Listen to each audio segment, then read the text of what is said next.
Boa noite. Hoje vamos falar das testemunhas de Jeová.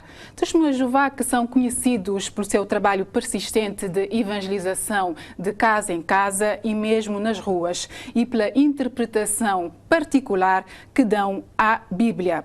Os testemunhas de Jeová, por exemplo, têm práticas e regras que suscitam muitas polémicas da parte das outras religiões e mesmo da sociedade civil. Por exemplo, não servem nas fileiras das Forças Armadas, não votam, não festejam aniversários de casamento, celebram a morte de Jesus e não o nascimento de Jesus, não aceitam transfusão sanguínea, não cantam o hino nacional, entre outras regras. Para esclarecer algumas teorias e regras das testemunhas de Jeová, convidamos Vijay Barros, que pertence à congregação aqui na Ilha de Santiago. Boa noite. Boa noite. E obrigada pela disponibilidade.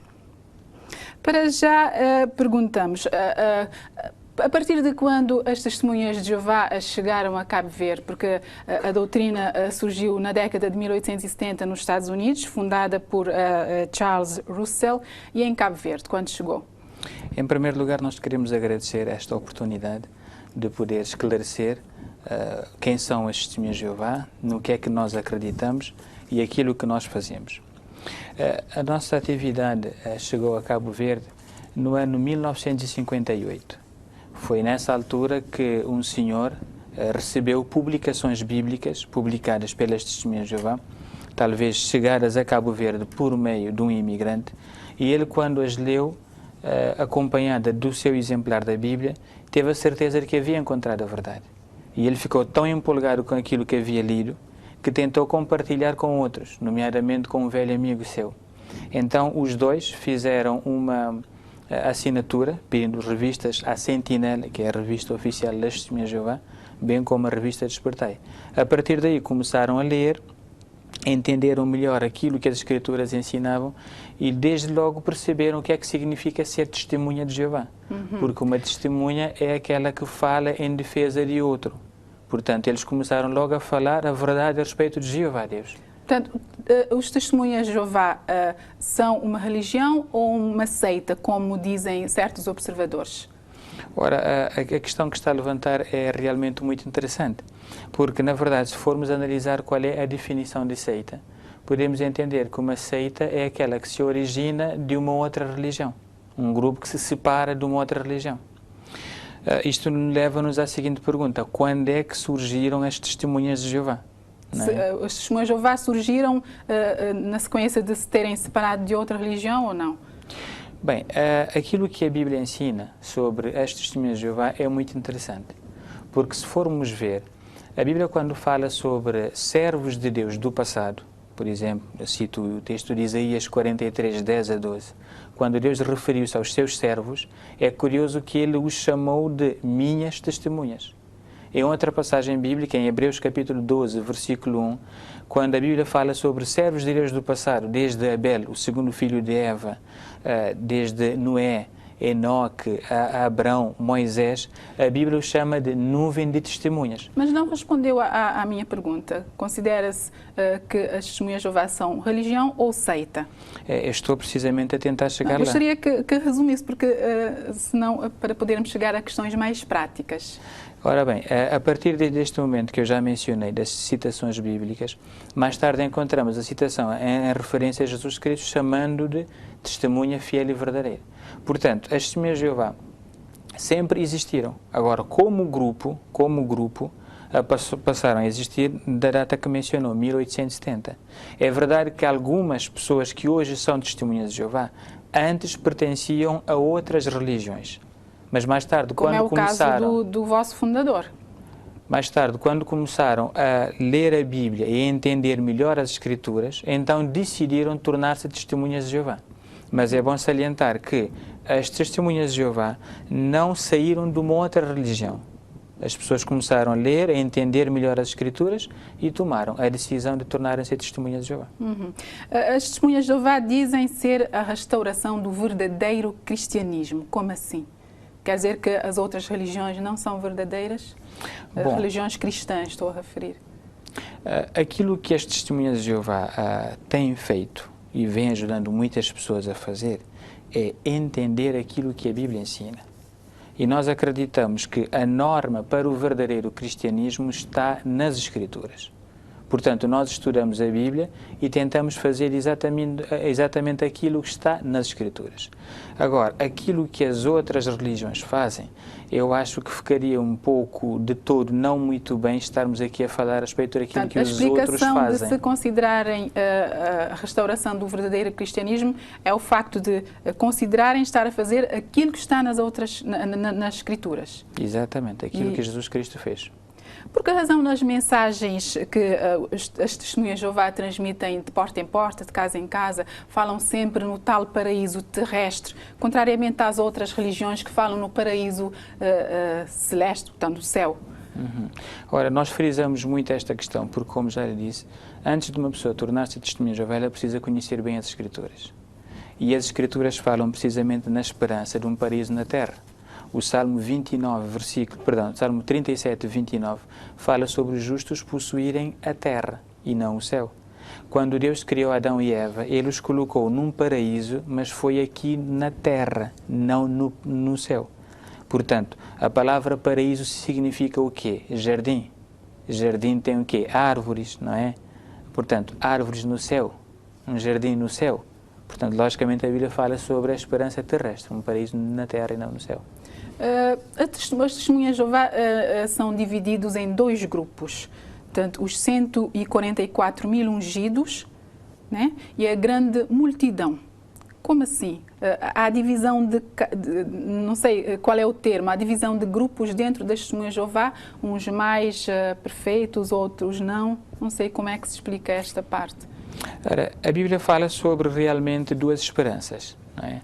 Contudo, aquilo que a Bíblia também ensina é que os servos de Deus devem ser um povo unido.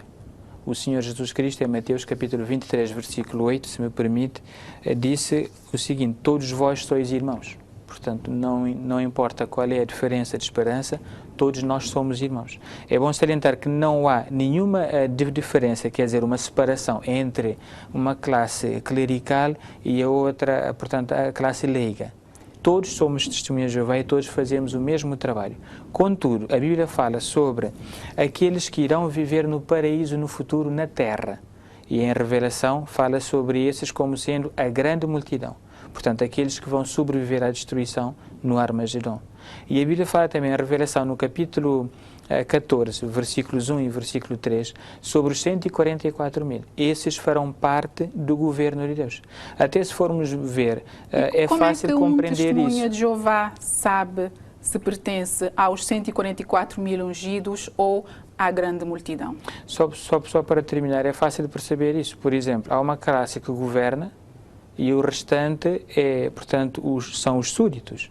Portanto, os 144 mil vão para o céu reinar com Jesus. Assim aqueles como que governam vão para o céu, portanto, são os 144 mil ungidos. Assim como está na Revelação 5, 9 e 10. E os outros hão de contentar-se com o paraíso terrestre, é isso? Mas não é por causa dos 144 mil terem sido mais fiéis ou mais leais a Deus. Simplesmente uma diferença de esperança. E esta diferença de esperança não é escolhida pela pessoa. Quer dizer, não sou eu que decido se quero viver no paraíso na terra ou não. A escolha é feita por Jeová Deus. Portanto, aqueles que forem escolhidos, é o que está na Bíblia, por isso é que se diz que são ungidos, que significa escolhidos, são escolhidos por Deus, é que irão reinar no céu. Não é porque a pessoa escolhe por mérito próprio. Quem é Deus para os testemunhas de Jeová? Ora, as Escrituras em Revelação capítulo 4, versículo 11, descrevem o Deus verdadeiro como sendo o Criador, aquele que fez todas as coisas. E a Revelação também dizia, no capítulo 4, versículo 11, que Ele merece toda a glória e todo o louvor. Portanto, nós, como sendo suas criaturas, temos o dever, a obrigação de adorá-lo. E a Bíblia identifica esse Deus Criador pelo seu nome próprio. Em Êxodo capítulo 6, versículo 3, ele é identificado como sendo Jeová. E quem é Jesus Cristo? Como é que os testemunhos de Jeová interpretam a figura de Jesus Cristo? Assim como a Bíblia o faz. A Bíblia chama Jesus de Filho de Deus. Nas mais diversas partes, Jesus chamou a Deus de Pai. Portanto, ele próprio identificou-se como sendo o Filho de Deus. No entanto, os testemunhas de Jeová negam a Trindade. Pai, o Filho e o Espírito Santo. Quer explicar um pouco? Não são as testemunhas de Jeová que negam a Trindade. Nós acreditamos naquilo que a Bíblia diz. E a Bíblia, em parte alguma, menciona sequer a palavra Trindade. Por outro lado, veja, se Jesus chamou a Deus de Pai, ora, como é que ele e o Pai podem ser a mesma pessoa? Quando ele foi batizado no Rio Jordão, em Mateus 3, 17 e 18, menciona que houve uma voz que saiu do céu. E a voz disse, este é o meu filho. Portanto, se Jesus fosse Deus e Jesus estava na terra sendo batizado, de quem era aquela voz? Portanto, a Bíblia menciona claramente que há Jeová, o Deus Pai, e há Jesus Cristo, que é o Filho de Deus. Portanto, por recusar a existência da Trindade, os testemunhas de Jeová não batizam em nome do Pai, do Filho e do Espírito Santo, não é? Bom, as testemunhas de Jeová, como disse, fazem aquilo que a Bíblia diz. Portanto, a Trindade não é um ensino apoiado pela Bíblia, em parte alguma esta palavra aparece na Bíblia, de modo que o batismo realizado pelas testemunhas de Jeová ocorre da seguinte forma: a pessoa primeiro tem que aprender a verdade da Bíblia. E quando ela aprende a verdade da Bíblia por meio de estudo regular, sistemático da Bíblia, ela aprende a verdade sobre Deus, sobre Jeová, o Pai. Portanto, para perceber qual é a sua posição, qual é a sua autoridade. E a pessoa reconhece o papel que Jeová desempenha na sua vida. A pessoa também reconhece o papel desempenhado por Jesus. Mas não é que na hora do batismo alguém vai dizer, olha, você vai ser batizado em nome do Pai, do Filho e do Espírito Santo. Isto não acontece porque a pessoa antes estuda a Bíblia e tem que reconhecer os papéis desempenhados, quer por Jeová, quer por Jesus. Mas pode reconhecer que a interpretação que as testemunhas de Jeová dão à Bíblia suscita polémica, nomeadamente da parte da religião católica e outras religiões evangélicas. Portanto, consideram que as testemunhas de Jeová têm uma interpretação muito particular, muito sua da Bíblia, que diverge muito das outras interpretações. O método que as testemunhas de Jeová usam para interpretar a Bíblia é deixar que a Bíblia interprete a si mesma. Por exemplo, nós procuramos um assunto, buscamos as referências bíblicas sobre aquele assunto, depois chegamos a uma conclusão. Mas é a Bíblia a explicar a Bíblia. Há quem considere que as testemunhas de Jeová reinventaram partes da Bíblia para explicar certas práticas e certas regras. Bom, de qualquer modo, acho que não seria de todo bonito estamos aqui a falar sobre aquilo que as pessoas pensam, não é? É verdade que nós estamos mais expostos pelo trabalho que realizamos, nós pregamos de casa em casa e, portanto, contactamos muitas pessoas, portanto, é normal que as pessoas tenham muitas ideias sobre as testemunhas de Jeová, porque cada pessoa tem o direito de ter a sua própria opinião. Agora, estar aqui a falar sobre o que eles pensam, se é polémico ou se não é, acho que de todo não seria bom. Por que razão os testemunhas de Jeová não celebram, por exemplo, o nascimento de Jesus, o Natal? Ora, em primeiro lugar, é bom esclarecer que as testemunhas de Jeová não são contra festas. Ao contrário do que se pensa, nós nos divertimos. Passamos tempo com a nossa família, com os nossos amigos. Agora, quanto à questão que levanta concernente ao Natal, as testemunhas de Jeová realmente não comemoram o Natal e fazem-no por várias razões. A primeira razão tem a ver com a própria Bíblia, com aquilo que a Bíblia diz. Por exemplo, o Natal é comemorado no dia 25 de dezembro. Todos nós sabemos que é a época do inverno. No Evangelho de Lucas, capítulo 2, versículo 8, as Escrituras dizem que na noite em que Jesus nasceu, pastores estavam vivendo ao ar livre, no campo, mantendo vigílias sobre os seus rebanhos. Ora, se era inverno, 25 de dezembro, como é que era possível os pastores estarem no campo? Aliás, se me permite, tenho aqui uma citação feita por uma enciclopédia, aliás, por um livro chamado A Vida Diária na Época de Jesus. Ela faz o seguinte comentário. Diz que os rebanhos ficavam ao ar livre da semana antes da Páscoa, fim de março, até meados de novembro.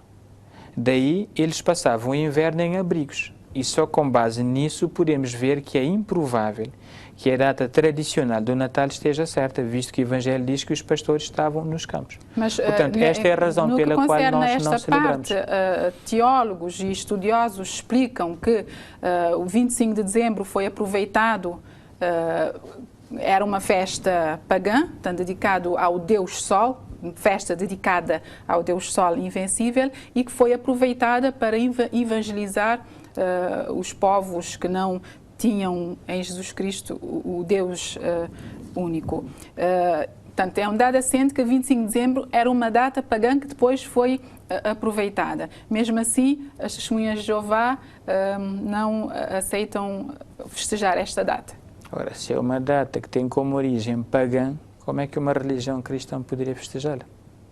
Mas celebram a morte de Jesus. Preferem celebrar a morte de Jesus e não a data, o 25 de dezembro, que é a data do nascimento. Não é uma questão de preferir. Eu disse que é aquilo que a Bíblia diz. Em Lucas capítulo 2, versículos 19 e 20, quando Jesus instituiu a comemoração da sua morte, foi ele mesmo quem disse: persistia em fazer isso em memória de mim. Por isso é que nós celebramos a sua morte. Se ele dissesse a mesma coisa em relação ao seu nascimento, a coisa já seria diferente. Mas nós fazemos aquilo que a Bíblia diz. E em relação ao Natal, há bocado citou um comentário feito pela Enciclopédia Barça.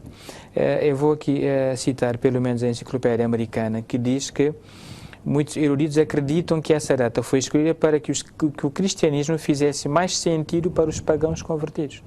Ora, por esta razão, por ter uma origem pagã, nós, as testemunhas, não celebramos o Natal. E não festejam também o aniversário de nascimento. Porquê? Que mal há em se festejar o dia em que se nasceu? Como disse há bocado, nós não somos contra festas, não é? E nós gostamos até. Curiosamente, quanto aos aniversários, é verdade que é uma alegria para os pais o nascimento de uma criança. Contudo, a Bíblia não menciona aniversários natalícios de servos de Deus. Mas isto não foi uma omissão propositada, porque ela menciona 2 casos de aniversários natalícios.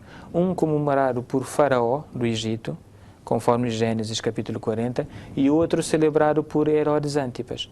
E, curiosamente, esses 2 aniversários natalícios são colocados numa luz desfavorável, porque nesses 2 aniversários ocorreram 2 assassinatos. No de Faraó, do chefe dos padeiros, e no de Herodes, portanto, a morte de João Batista. Mas os 2 assassinatos não aconteceram porque era aniversário do rei do Egito ou do rei Herodes. Aconteceram por circunstâncias que aconteceram durante as festas. Mas o que é facto é que, não só por causa desses acontecimentos, mas esses 2 homens não eram adoradores de Deus. Ora, se fosse uma celebração para ser comemorada, a Bíblia, por certo, relataria casos de servos de Deus que comemoraram os aniversários. Aliás, vou aqui apenas citar uma enciclopédia, a Enciclopédia Mundial, dizia que os primeiros cristãos consideravam um costume pagão celebrar a data de nascimento de qualquer pessoa. Um outro livro, chamado A Tradição dos Aniversários Natalícios, dizia que o espírito, portanto, que acreditavam que a pessoa tinha um espírito protetor, que assistia ao seu nascimento e que acompanhava por toda a vida. Esse livro dizia que esse espírito tinha uma relação mística com o Deus cuja data de nascimento era a mesma que o da pessoa. Portanto, primeiro, porque o nascimento, portanto, aniversários natalícios não são mencionados na Bíblia como sendo comemorados por servos de Deus. Segundo, por terem uma relação com o paganismo. E terceiro, porque os cristãos sempre foram incentivados a serem modestos.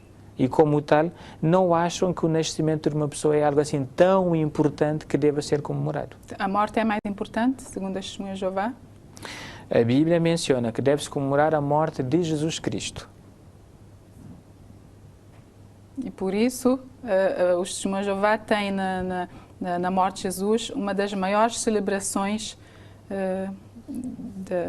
é a única que a Bíblia menciona e a única que a Bíblia incentiva a fazer. É bom esclarecer aqui que as testemunhas de Jeová também não comemoram a morte de entes queridos. Não celebramos aniversários natalícios, mas também nós não comemoramos a morte de nossos parentes. Longe disso. não é? Apenas comemoramos a morte de Jesus porque Ele ordenou que assim o fizéssemos. Na vossa doutrina diz-se que consideram a morte mais importante que o nascimento. Por quê? Bem, a Bíblia diz em Eclesiastes 7:2 que o dia da morte é melhor do que o dia em que se nasce. E por uma razão bem simples. Ora, quando a pessoa não nasce com nenhuma reputação. Ela ainda não fez nada digna de ser mencionada ou de ser louvada. Contudo, quando a pessoa morre, não é? A pessoa já deixa uma reputação.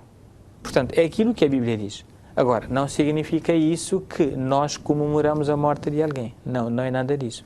Não comemoramos os aniversários pelas razões que eu aqui já citei. Como é que um testemunha de Jeová se sente no dia do aniversário de nascimento? Sente-se alegre? Ora, para nós é um dia normal. Aliás, para uma família de testemunhas de Jeová, é um dia como qualquer outro dia. Portanto, nós não celebramos aniversários. Logicamente, não vamos fazer uma festa, não vamos trocar presentes. Isto podemos fazer outros dias, não é? E pode-se fazer isso todo o ano. Não necessariamente temos que esperar um dia do ano para fazer. Olha, eu até pessoalmente, algumas vezes já esqueci-me do dia do meu aniversário. Passou-me completamente despercebido, porque não é um dia que eu dou tanta importância. E se tivesse lembrado, passaria em branco também? Já me lembrei diversas vezes e passou em branco. É o que a Bíblia diz, é o que fazemos. Quanto às transfusões, esta é outra parte muito polémica que leva alguns observadores e teóricos a dizerem que as testemunhas de Jeová são fanáticos que rejeitam o tratamento, rejeitam a transfusão de sangue e preferem morrer a aceitar uma transfusão de sangue. Ora, como disse, esta é uma situação um bocado delicada, não é? Para já, as testemunhas de Jeová dão grande valor à vida. Aliás, se nós não dessemos valor à vida, não íamos procurar tratamento médico. Se nós preferíssemos que nossos parentes morressem, não é, em vez de aceitar sangue, logicamente nós não os iríamos levar ao hospital para procurar tratamento médico. Aquilo que as testemunhas de Jeová fazem é obedecer estritamente àquilo que a Bíblia diz. Olha, o que acontece é o seguinte, nós não escolhemos que parte da Bíblia vamos obedecer e que parte da Bíblia não vamos obedecer. Para nós, ou se obedece a Jeová Deus, ou não se obedece. A Bíblia diz em Atos capítulo 15... Mas a Bíblia não diz para não se aceitar a transfusão de sangue. Bem, é verdade que a Bíblia não usa a palavra transfusão.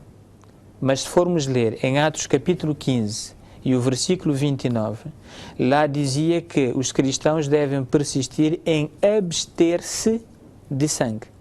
Ora, a palavra abster-se significa não fazer qualquer uso. Portanto, logicamente... Abster-se de sangue significa não usar sangue como dieta alimentar, mas não tem nada a ver com tratamento médico, como um método de tratamento médico. Ingerir sangue é completamente diferente. Então, diga-me uma coisa, acha que uma pessoa que vai para o médico, uma pessoa é alcoólatra, e o médico diz-lhe assim, olha, você tem que abster-se do álcool. Ele chega a casa, não bebe álcool, mas injeta o álcool. Absteve-se de álcool? São duas situações completamente diferentes em relação ao sangue, porque o sangue é vida. Neste caso, um doente, por exemplo, suponhamos um doente com leucemia. O tratamento só se faz com quimioterapia e transfusão de sangue. O testemunha de Jeová prefere morrer então, porque a Bíblia diz para não ingerir sangue. Ora, as testemunhas de Jeová, como já lhe disse, não preferem morrer, porque senão não iam procurar tratamento. Aquilo que acontece é o seguinte, nós não aceitamos sangue porque é o mandamento da Bíblia. Contudo, quanto a esta questão, é bom esclarecer que há métodos alternativos. Quando não há, por exemplo, no caso de uma leucemia, quando não há? A nossa organização é capaz, por exemplo, neste país, neste momento, de, em menos de 24 horas, providenciar, por exemplo, eritropoetina, que é uma alternativa à transfusão de sangue. E é bom salientar, por exemplo, o comentário que algumas revistas fazem em relação ao tratamento sem sangue. Uma revista, por exemplo, em 2004, uma revista médica, disse o seguinte: Muitas das técnicas desenvolvidas para pacientes testemunhas de Jeová em breve se tornarão procedimentos padrão. E um outro artigo de 2010 dizia que a cirurgia sem sangue não deveria se limitar apenas às testemunhas de Jeová, mas fazer parte integral da parte cirúrgica básica. Portanto, não é, quer dizer, uma invenção das testemunhas de Jeová, não é, digamos, uma crença que elas inventaram. Está nas Escrituras e nós obedecemos aquilo que a Bíblia diz. Mas aí é que reside a polêmica, a interpretação sempre diferente, segundo os teólogos, que as testemunhas de Jeová dão às Escrituras. Bom, como disse, o método que nós usamos é a Bíblia, interpretar a Bíblia. Agora, aquilo que os outros dizem... Quer dizer que a interpretação dos outros é que está sempre errada? Acho que nesta questão seria melhor os outros dizerem o que é que pensam sobre isso. Mas nós não podemos afirmar que estão errados ou não, porque cada pessoa tem a sua própria ideia e tem o direito de ter a sua própria opinião. Mas nós acreditamos naquilo que está na Bíblia. Quando se lê abster-se de sangue, como é que se vai interpretar? É abster-se de sangue. Mudando de assunto, as testemunhas de Jeová não votam, não participam em atos políticos, por considerarem que todo o sistema político ou governamental tem a marca da besta ou da fera do Apocalipse, seja lá o que for. Onde é que fica a aplicação da cidadania? Os testemunhas de Jeová não se sentem frustrados por não participarem na decisão da vida do seu país? Ora, as testemunhas de Jeová, nós respeitamos muito o direito que todos têm de votar ou não. Nós não opomos quando alguém toma a decisão de votar. E nem também dizemos aos outros para não votarem. Alguém que não pertence às testemunhas de Jeová, isso quer dizer? E nem opomos quando os outros querem votar. Nós temos o maior respeito pelo ato eleitoral. A cidadania das testemunhas de Jeová, não há nenhuma outra organização religiosa que se interessa mais pela sociedade. Porque, repare, o trabalho que nós fazemos é contactar as pessoas de casa em casa. Nós vamos às casas das pessoas para compartilhar aquilo que sabemos sobre a Bíblia. E qual é o resultado que advém disso? Muitas pessoas que acabam por aceitar os ensinos da Bíblia tornam-se cidadãos melhores, não se envolvem nos males sociais e contribuem para uma sociedade produtiva. Agora, nós não participamos, de facto, nos assuntos políticos deste mundo, mais uma vez, tendo em conta aquilo que a Bíblia diz. Em João capítulo 15, versículo 19, Jesus disse que os seus seguidores não fariam parte do mundo. Aliás, o próprio Jesus, quando quiseram envolvê-lo na política para fazê-lo rei, por 2 vezes ele retirou-se, não aceitou. Outra interpretação da Bíblia diz que o cristão tem 2 pátrias, o céu e o mundo, e deve participar nas coisas deste mundo, portanto, votar, participar em atividades políticas, praticar a sua cidadania. Já o apóstolo Paulo dizia, por exemplo, todos devem sujeitar-se às autoridades governamentais, pois não há autoridade que não venha de Deus. Portanto, Romanos 13. Versículo Como é que os testemunhas de Jeová explicam então o facto de não participarem na vida política e de não aceitarem, de considerarem que os governos, o sistema político e mesmo o sistema militar é a marca da besta? Bem, nós temos a obrigação, como disse, em harmonia com Romanos 13:1, de obedecer aos governos. E é isso que nós fazemos. Nós somos cidadãos exemplares, pagamos os nossos impostos e colaboramos com medidas do governo, obedecemos às suas leis. E agora, o que nós não fazemos é, não podemos obedecer aos homens primeiro que a Deus. Temos que obedecer antes a Deus do que aos homens, como dizia Atos 5:29. Mas nós temos o maior respeito pelos governos. Nós contribuímos para que a sociedade seja melhor, pela nossa forma de viver e pelo ensino que administramos. Agora, nós não participamos na política, como já disse, por uma outra razão. É que a congregação, as Testemunhas de Jeová, são um povo unido. Agora imagina que nós participássemos em atos eleitorais ou participássemos na política. Isto causaria muita divisão. E a Bíblia diz que o povo de Deus deve ser unido. Uma outra razão é que nós ensinamos às pessoas que o reino de Deus... A Bíblia diz também que o povo de Deus tem compromissos terrestres, aqui na terra. Nós ensinamos às pessoas a verdade sobre o reino de Deus. O reino de Deus é o governo de Deus. Aliás, na oração famosíssima do Pai Nosso, as pessoas dizem, venha a nós o vosso reino. Estão a pedir que esse governo venha. Ora, se nós ensinamos as pessoas sobre o governo de Deus, depois elas nos vêm a apoiar governos humanos, já talvez não tenhamos tanta franqueza em falar, tanta força de moral. Mas há exemplos, há inúmeros exemplos de governos na Bíblia, portanto, de governantes, o rei Davi, Daniel e outros. Por que razão, então, há esta rejeição em relação à política, a governantes? É verdade que a Bíblia fala sobre o rei Davi, assim como fala de outros reis. Eles eram reis da nação de Israel. E a grande diferença é que eles foram escolhidos por Deus. Deus que os ungiu para reinarem sobre aquele povo, a nação de Israel, que era uma nação especial, porque era uma nação pertencente a Deus. Aquele governo tinha um objetivo. Mas, embora Davi fosse rei, todos reconheciam a Jeová Deus como sendo o rei soberano. Nós não participamos em eleições políticas, como já disse, pelas razões que mencionei, contudo, nós temos o maior respeito pelos governos. Mas combatem formas de governo, todas as formas de governo. Porque bem, combater é uma palavra forte, não é? Se calhar aí, por dizer combater, estaríamos a opor-nos. Rejeitar. Não, nós aceitamos os governos. Tanto é, a única diferença é, para as testemunhas de Jeová, não importa se é o partido A ou se é o partido B quem está no poder. Nós obedecemos aos governos. Esta neutralidade satisfaz? As testemunhas de Jeová?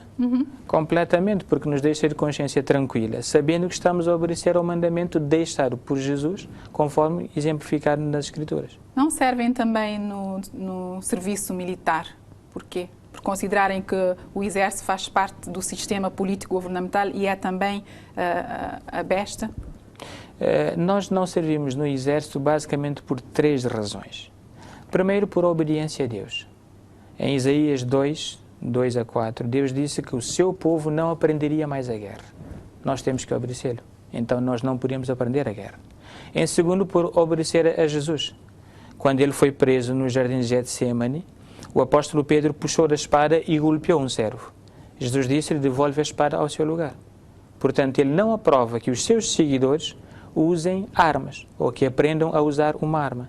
E em terceiro lugar, por causa do amor que temos ao próximo. A Bíblia diz que os seguidores de Jesus seriam identificados pelo amor uns pelos outros. Ora, se nós aprendêssemos a guerra e um dia fosse necessário que nós fôssemos para o campo de batalha, iríamos ter que lutar contra um irmão. E isto não seria prova de amor. Por essas razões, nós não prestamos serviço militar. Mas temos respeito por aquilo que o Exército faz, simplesmente nós não participamos desse modo. Aqui vejo uma contradição. A Testemunha de Jeová diz ter amor ao próximo. No entanto, quando um membro deixa as Testemunhas de Jeová, passa a não ser cumprimentado e é banido do convívio da congregação. Isto soa tanto quanto anticristão. Aparentemente. Ora, precisamos saber primeiro porque é que isso acontece. Mais uma vez tendo em conta aquilo que a Bíblia diz. Porquê? Uma pessoa, antes de tornar-se testemunha de Jeová, ela aprende da Bíblia não só os ensinamentos básicos, mas também qual é a norma de conduta, qual deve ser o comportamento. E a pessoa sabe que há certos comportamentos que não coadunam com aquilo que ela aprendeu da Bíblia. Portanto, alguém para ser testemunha de Jeová tem que ter um comportamento que esteja em harmonia com a Bíblia. E isso a pessoa já sabe antes de decidir tornar-se testemunha de Jeová. Mas se porventura ela deixar de comportar assim como a Bíblia menciona, ela, pelo contrário, recebe ajuda para voltar a ter um comportamento em harmonia com a Bíblia. Quando ela recusa essa ajuda, ela não pode mais continuar como testemunha de Jeová. Mas isto é porque ela deixa... O facto de alguém deixar as testemunhas de Jeová e continuar a ser um cidadão respeitável, mas simplesmente não concorda mais com a doutrina. Isso faz com que seja considerado alguém de mau comportamento? Ora, para já, aquilo que a Bíblia ensina está aqui na primeira carta aos Coríntios, capítulo 5, se me permite. O apóstolo Paulo escreveu assim no capítulo 5, no versículo 11: mas eu vos escrevo agora para que cesseis de ter convivência com qualquer que se chame irmão que for fornicador, ou ganancioso, ou idólatra, enfim. E por fim, diz no versículo 13, removei o homem iníquo de entre vós. Ora, estamos a seguir aquilo que a Bíblia diz. Qual é o significado do homem iníquo? Aquilo que nós pode fazemos... deixar as testemunhas de Jeová, mas continuar a ter um bom comportamento, ser respeitável, ser amoroso com a família. Aí, por que razão, então, é erradicado, é banido simplesmente do convívio e não é cumprimentado sequer na rua? Aquilo que acontece quando a pessoa deixa de ser testemunha de Jeová, ela pode continuar a frequentar as reuniões, ela pode continuar a ler as publicações das testemunhas de Jeová, simplesmente para-se ter convivência com ela, por basicamente 3 razões. Em primeiro lugar, porque aquilo que está em jogo é a lealdade a Jeová Deus. Foi ele quem disse isso, e então nós temos que obedecê-lo. Em segundo lugar, está digamos, a preocupação que nós temos para manter a congregação de Deus limpa.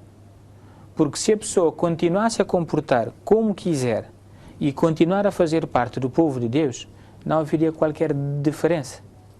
E em terceiro lugar, é por amor a essa própria pessoa.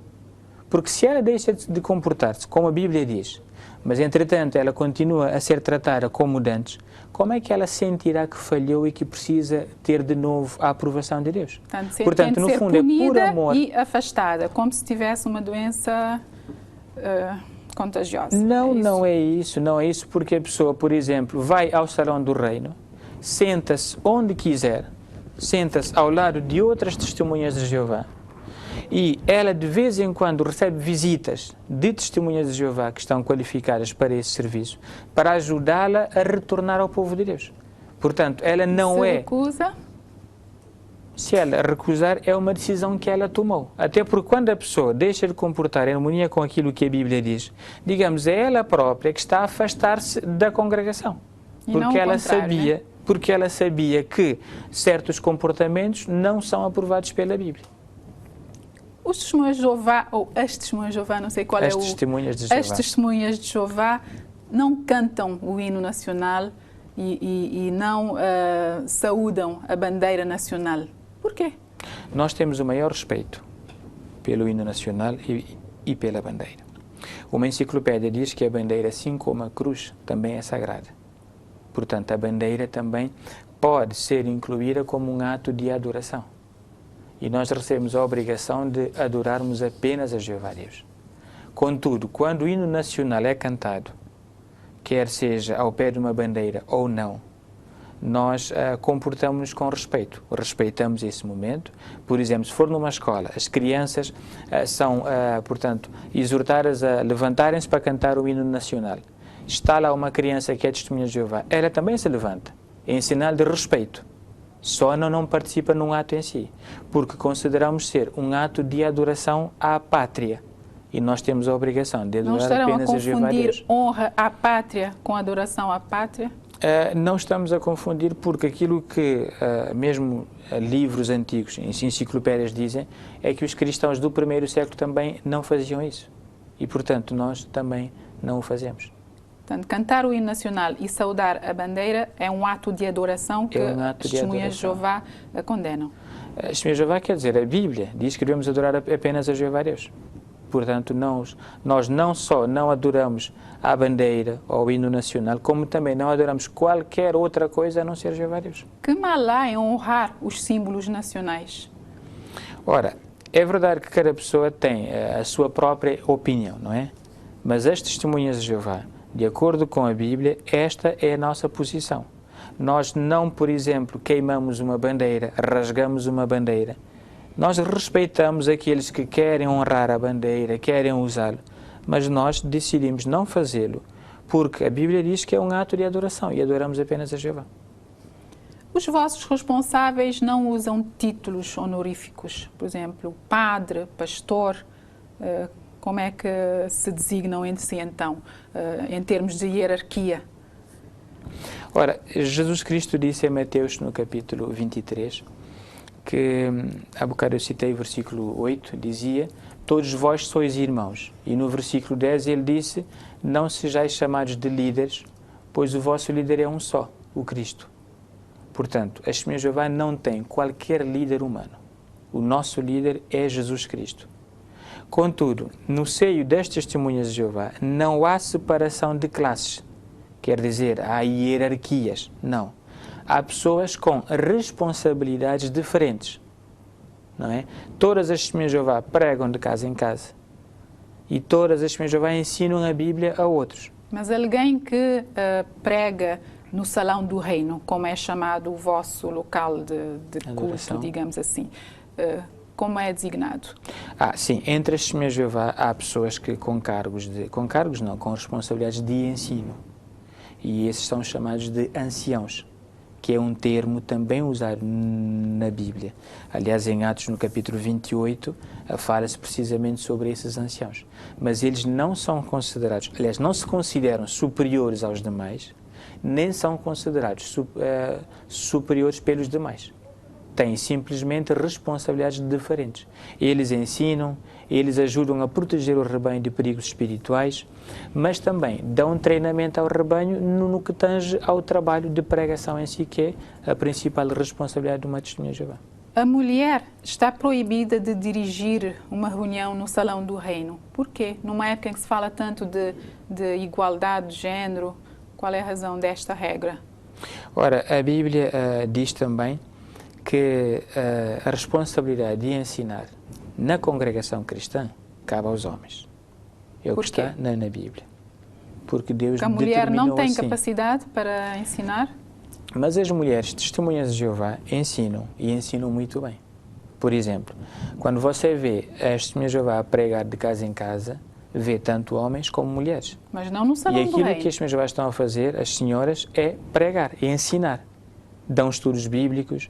No Salão do Reino também participam. Por exemplo, quando há partes em que a assistência pode comentar, as mulheres também participam. Mas não dirigem. Há também uma reunião chamada Escola do Ministério Teocrático, em que as mulheres têm a oportunidade de apresentar as suas partes, chamadas designações. Quem frequenta o Salão do Reino sabe que as mulheres têm parte também em apresentar ensino, mas, claro, debaixo da supervisão de um homem qualificado. Porque as mulheres são menos capazes? Se fossem menos capazes, as mulheres não pregariam, nem fariam tudo aquilo que eu mencionei aqui. As Testemunhas de Jeová oram em nome de Jesus? É o mandamento da Bíblia. Em João capítulo 14, versículo 6, ele disse: ninguém vem ao Pai senão por mim. Ele ensinou-nos a fazer isso e é o que fazemos. Dizem também que quando o ser humano morre, a alma também morre. É isso? Porque a alma não é imortal, contrariamente àquilo que dizem as outras religiões. Bem, não é um conceito inventado pelas Testemunhas de Jeová. É aquilo que a Bíblia diz. Em Ezequiel, capítulo 18, versículo 4, diz claramente: a alma que pecar, ela é que morrerá. Também em Eclesiastes 9, 5, diz que os mortos não estão cônscios de absolutamente nada. Portanto, a ideia de imortalidade da alma não se origina da Bíblia. Aliás, veja, se há uma alma imortal, significa que essa imortalidade cabe a todos, não é? Agora, acha correto Deus dar imortalidade a todos? Portanto, a Bíblia não fala na imortalidade da alma. Quem merece a imortalidade, então? A Bíblia não fala na imortalidade da alma. A Bíblia fala, assim, na esperança de vida eterna. Para aqueles que obedecerem a Jeová, cumprirem os seus preceitos na Bíblia, poderão ter vida eterna na terra. Como é que as Testemunhas de Jeová encaram a morte? Nós encaramos a morte por aquilo que ela é. É o fim da vida. Aquilo que a Bíblia menciona é que quando alguém morre, ela deixa de manter os seus sentidos. Por exemplo, lembro-me agora de João capítulo 11, quando Jesus falou sobre a morte de Lázaro, ele disse: Lázaro, nosso amigo, foi descansar. Portanto, a morte, a pessoa simplesmente deixa de sentir, ela para de sofrer e já não tem qualquer existência consciente. Bem, obrigada, Vijay Barros, pelos esclarecimentos em relação à interpretação que as testemunhas de Jeová dá à Bíblia e também em relação a determinadas práticas que suscitam polémica da parte da sociedade e também das outras religiões. Agradecemos a disponibilidade. Nós agradecemos e só para concluir, estas questões que levantou foram aqui respondidas em grande parte graças ao nosso site oficial. Portanto, se alguém quiser saber mais sobre as testemunhas de Jeová, para além de aceitar uma visita que elas fazem, também pode consultar o site oficial que é www.jw.org e poderão ter mais informações. Muito obrigada. Agradecemos também. Boa noite. Boa noite. Muito boa noite também ao estimado telespectador e agradecemos o facto de terem acompanhado esta conversa e terem procurado entender melhor as explicações, as interpretações que as testemunhas de Jeová dão à Bíblia e também algumas práticas no seio da doutrina. Continuação de muito boa noite.